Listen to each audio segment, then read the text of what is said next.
Andy writes for 9 magazines and saves farm families across North America as a farm succession mediator. Originally from Canada, Andy married a Midwestern girl, and they recently moved to Iowa.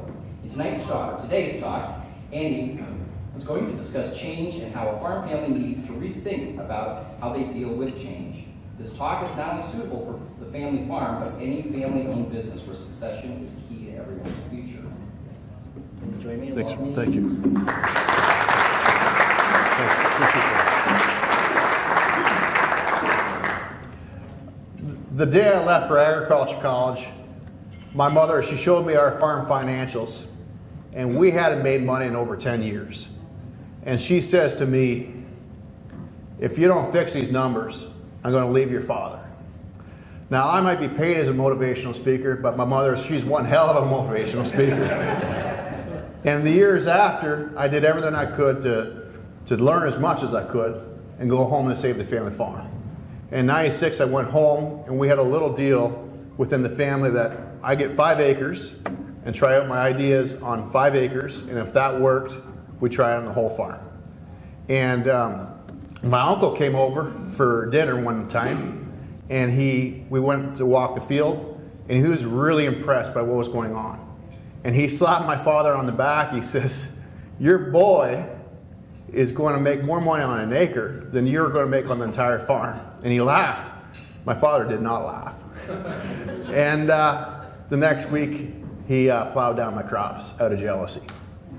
And at that moment, farm succession didn't go so successfully after that. And my mother, she said to my father, you got to get a business plan written with your son before you buy any more equipment. And just in spite, my dad went out and he went to an auction sale, and he came home with a manure spreader. And I guess you could say the shit hit the fan. And that's kind of a shitty story to tell, but it's kind of funny. But what I've done ever since is turn the shitty situations around in my life into fertilizer. I started off by helping my friends. I started off as a hobby, basically all my friends. A story like that gets around the community.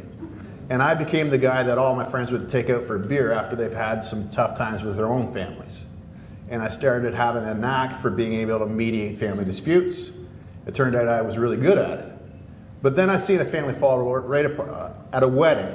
I seen a family fall apart right at the wedding and never speak to each other again because of a succession dispute. And I said, the way we're doing succession planning has got to change. And ever since then, I've been saving family farms, starting off with my friends in Western Ontario. And then the last 10 years, I've been dealing with the most dire family disputes all across North America. I was put on 100,000 miles a year. And what I want to talk to you about today is succession.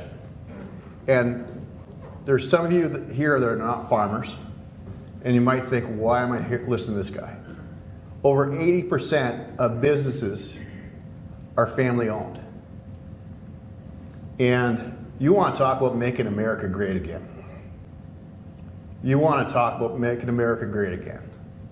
Let's stop talking about job creation. Let's start talking about taking existing family businesses and making sure that they succeed in transferring to the next generation.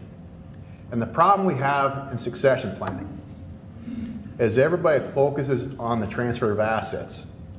Who gets what, how to avoid paying taxes. Nobody ever looks at the transfer of management. And when we talk about the anybody ever heard of the third generation curse? It takes one generation to start a business, the second generation to grow it into an empire, and what happens to the third? Third generation pisses it away. You know, in agriculture, we spend millions on crop research, looking at things like soybean aphids. How can we prevent soybean aphids? We don't look at the real issues that causes family farms and family businesses to fail. And that's just wrong. In the last 15 years, I have. And what I think let me talk to you about a few changes about agriculture first, before I get into the real heart of the issues. What is the biggest change in technology we've had in farming? You guys are all from Iowa. What do you guys think is the biggest change we've had in technology and farming? Computers. What else you guys got? Hybrids. Chemicals. GPS. Satellite. I'm going to say it's the fact, I believe, it's health sciences. We have fewer farmers in their 50s dropping dead of heart attacks than we did back in the 1950s. I really think I'm talking about health sciences. I think is a big game changer. I'm not talking about Viagra, so that creates succession problems of its own. But what I'm talking about is the fact back in the 1960s, when Dad was 60, his body was shot. He could hardly wait to retire because his hips were poor. Nowadays, Dad's getting a hip replacement, and he's farming into his 80s or his 90s. And you've got to sit, and if you want to farm until you're 92, I will do everything, and I mean everything in my power to make that happen for you. But the fact is, on most family farms, we don't have a situation where there's one farmer and one boss. We've got a situation where we've got two, if not three, generations farming together. And we got a situation where we got too many chiefs and not enough Indians, right? And we have everybody butting heads and pulling the farm in different directions, and as a result, you just get nowhere fast. And it's creating dysfunctional families, it's creating dysfunctional family businesses, and it's creating dysfunctional successors. And what we've got to do is figure out a way to get everybody from butting heads to pull in the same direction. I'll give you an example of a family I worked with. One of my buddies that I went to college with, his name was Cody. This is 12 years ago. And he calls me out, he says, yeah, you need to come out here, we got problems. And I drove out to see their farm, and it was a beautiful operation. It was in their county, everybody wanted to be them. They were the perfect farm family. They worked hard, they partied hard, they milked 400 cows. Everybody wanted to be them. In fact, I dated Cody's wife Cody's wife was named Sabrina. I dated Sabrina. And took her out in college, and we took her out a couple times, had a good time, and started calling her, and she didn't return my calls. A couple months later, I said, why didn't you return my call? She was a very smart girl, by the way. She was very driven. She was hardworking. She loved dairy farming. I thought she was the one. She says to me, well, you're a nice boy. And we had a good time. And I was kind of falling for you. But the fact is, your dad doesn't milk enough cows. She wanted to be a dairy farmer, and that was everything she was. And she actually married Cody because he had a big farm. He had milked 400 cows. And so they had a perfect, I went to their wedding, it was a good time. Everybody thought they had a perfect marriage. I got behind the barn, and I had a beer with Cody in the shop, and he just broke apart crying. And I guess the day before, or a couple days before, Sabrina, she was milking cows, and she just finished. They actually had to buy a new milk tank because the milk was overflowing because of Sabrina's involvement in the farm had increased milk production about 20% over the 4 years that she had been involved in that operation. Everything she did on that farm and touched turned to gold. She was amazing. And then Cody's dad's name was Bill. And Bill was talking to a feed salesman, and this nutritionist from the head office came out, and it was basically a public relations stunt. Meet the guy that does your feed rations. And Sabrina sees this, and she's got her master's degree in dairy nutrition. And she beelines across the yard, and she starts getting in the nutritionist's face as to why are these cows not milking the way they should. We're paying too much money for the feed, and the cows aren't milking what they should. And soon the conversation went over Bill's head. And he was standing there in the yard, and he felt completely pushed out of the conversation. And he just said, I felt there, standing there looking stupid.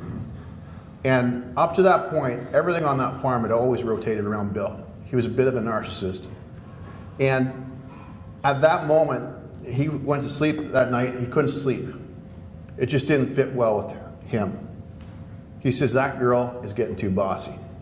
I'm 59 years of age. I am not going to retire until I'm 65.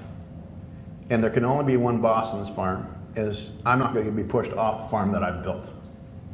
So the next morning he went out to the milk house and he says, yeah, well, I'm going to retire when I'm 65, and between now and then you can go get a job working somewhere else.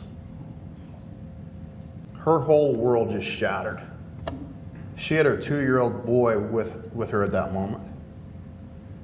She just loved working with her husband, her boy, her kids.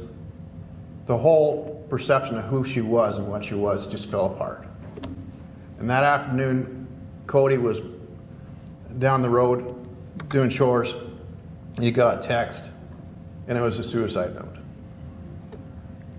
And he came running home,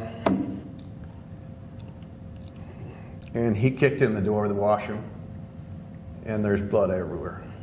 And thank God they were able to call 911 and look after her. And she's still alive today. Sorry for a second, I got a stool. You know, as a farm boy, we got common sense to sit down for a minute and take a stone over a shoe. I think this is a pretty good moment to You know, as a farmer, this stone has been rubbing me the wrong way for the last couple hours here. You know, as farmers, we have the common sense to sit down for a minute and take a stone over a shoe. You know, my neighbor, who's also my cousin, because I'm from one of those towns, he was a bachelor, and he didn't want to tell anybody that he couldn't bend over and take his boots off. And so he had a stone rubbing him wrong way for 6 months. And the doctors had to cut it off for gangrene. That family, Bill was the nicest guy you ever met. Everybody in the community would be shocked if they knew what I knew. The thing is, he was so nice to everybody, but he had something rubbing him the wrong way, rubbing him the wrong way, rubbing him the wrong way. And going out and firing your daughter because you didn't have the common sense to deal with the problem 6 months before in a 5-minute polite conversation, and instead of being so nasty, is as stupid as cutting your leg off for gangrene because you don't have the common sense to sit down and pull a stone out of your shoe. But it happens so many times, doesn't it? How many family businesses have you seen where they got one stone in the shoe, probably 5 or 6 or 12 stones rubbing them the wrong way, and then something happens, and it's absolutely stupid. Before I talk to you about what I did with that family, I want to talk to you about 2 simple concepts. And the first concept is the importance of changing how you deal with change. When young lads come home from agriculture college, they got 1,001 ideas as to how to improve the operation. And the first couple ideas mom and dad will go out and do, and they'll brag to all their neighbors about how smart the kids are. But by idea number 357, right? It's a whole different deal, isn't it? You guys know you know the neighbors, you know small businesses where this is the same problem. And why is that? It's because mom and dad have spent their entire lives building up this operation to give to their kids on a silver platter. And here the kids are trashing what they've done. Sure, the farm might not be perfect, but it got to where it's at because of good decisions. And yet here the kids are being critical of what decisions are being made. It's like looking a gift horse in the mouth. And at some point, parents become abrasive to any suggestions for change. And whenever I go to agriculture college, I always say, don't go home and suggest changes like I did. Don't go home and suggest new types of crops and new methods of doing things. Or else have your dad plow down your crops on you. Go home and change how you guys deal with change. Have a time and place once a week or once a month where you sit down and everybody comes to the table with new ideas as to how to improve the operation. Make sure your parents are coming to the table with ideas, not just you. And get a process of continuous improvement into your family business so nobody becomes abrasive to change. The second problem is any fool can give his son a tractor. Any fool can teach his daughter how to drive that tractor up and down the corn row. but very few farmers are successful in teaching their kids how to make that tractor pay. My father was set up with a beautiful operation by my grandfather. My grandfather was the best farmer in the county. On his deathbed, he says to my father, he says to my mother, actually, he apologized. And if you knew my grandfather, he didn't apologize too many times in his life. And he says, everybody knows I taught my boy how to work, but I didn't teach him how to make decisions. And the years after our funeral, or my grandfather's funeral, I seen the farm fall apart, and then I seen my father fall apart, and then I seen my parents' marriage fall apart. And it wasn't anybody's fault. My dad was hardworking. My grandpa, he really meant well. The more successful you are as a farmer, or the more successful you are as a businessman, the tougher it is for you to let go of control and to teach management wisdom to the next generation. That's because what made you successful by personality type is going to cause you to fail when it comes to passing over the business. You probably have more in common with a schoolyard bully than you do with a school teacher. You're a doer, not a teacher. You just don't have the patience for that. Yet, what's the sense in a man building up an empire if it's gone 10 years after his funeral? So with that family, I walked into their operation.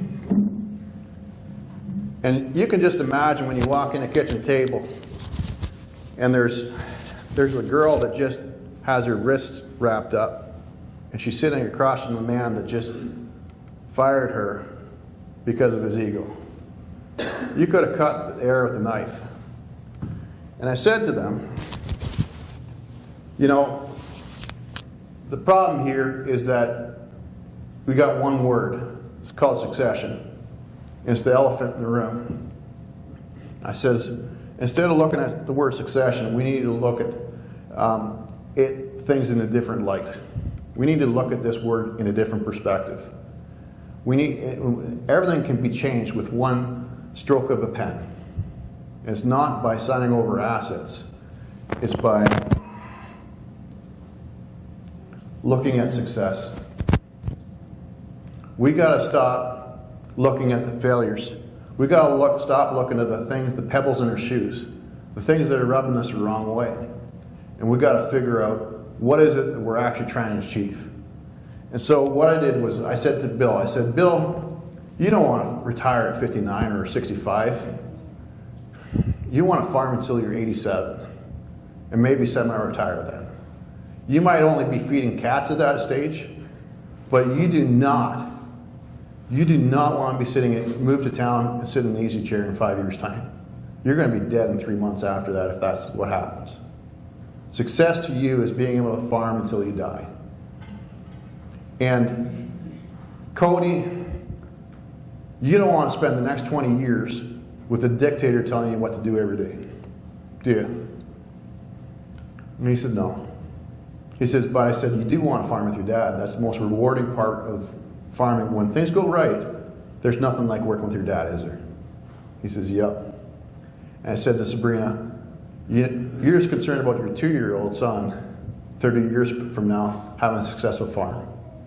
And you want to squeeze as much efficiency out of this operation as possible, so that's possible, isn't it? And she says, yeah. And I said, you also want to be respected for the amount of hard work that you put in this operation. You want to be accepted by the family, don't you? And she says, absolutely. That was success for them. And what we did in the next hour, we talked about what is success. And it was a matter of getting a one-page business plan about where the farm was going, talking about what was really important to tighten up as far as farm production was concerned, and more importantly, getting a life plan for everybody. And you know, what we did was define what success was, and then we started defining where the farm was at, and what were the things holding us back. What were the stones? What were the problems the farm had?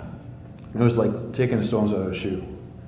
And instead of sitting there and trying to deal with all the family problems at once, I mean, if we try to take 16 if we had somebody walking around with 16 stones in their shoe, and you try to take 16 of them out, you'd have a sore foot right away.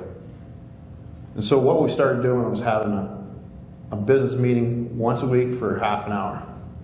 And we planned out the week, and we also did one improvement in how the family worked together and one improvement in production.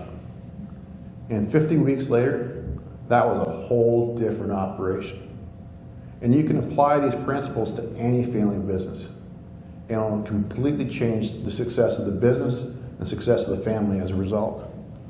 And that's what ION stands for. You think about chemistry, cation, action. ION stands for change. So what we got to do is change how you deal with change. Now, how many of y'all are from small towns in rural Iowa? Majority of you folks, right? You can believe what I have to say or not.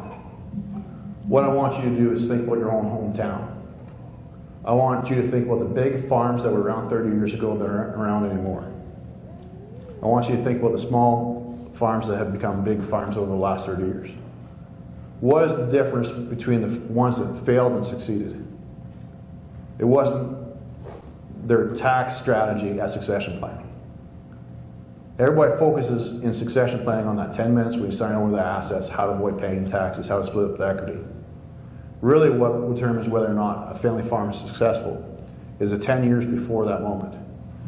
Are we successful in getting everybody from button heads and pulling the farm in different directions to getting everybody pulling the same direction?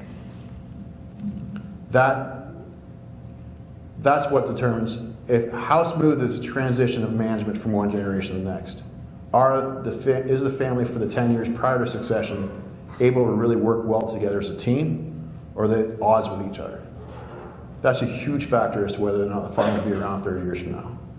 And the other factor is, how well do you groom the next generation to be able to manage? And through the process of the families, the Walker family that I spoke to you about, where Sabrina, Cody, and Bill sat down, by them being able to sit down and talk about new changes, Bill was able to start transfer wisdom to the next generation. He was able to explain why he did things the way he did. And as a result, that was 12 years ago when I met with that family. And they're extremely successful today. Successful as a family and successful as a business.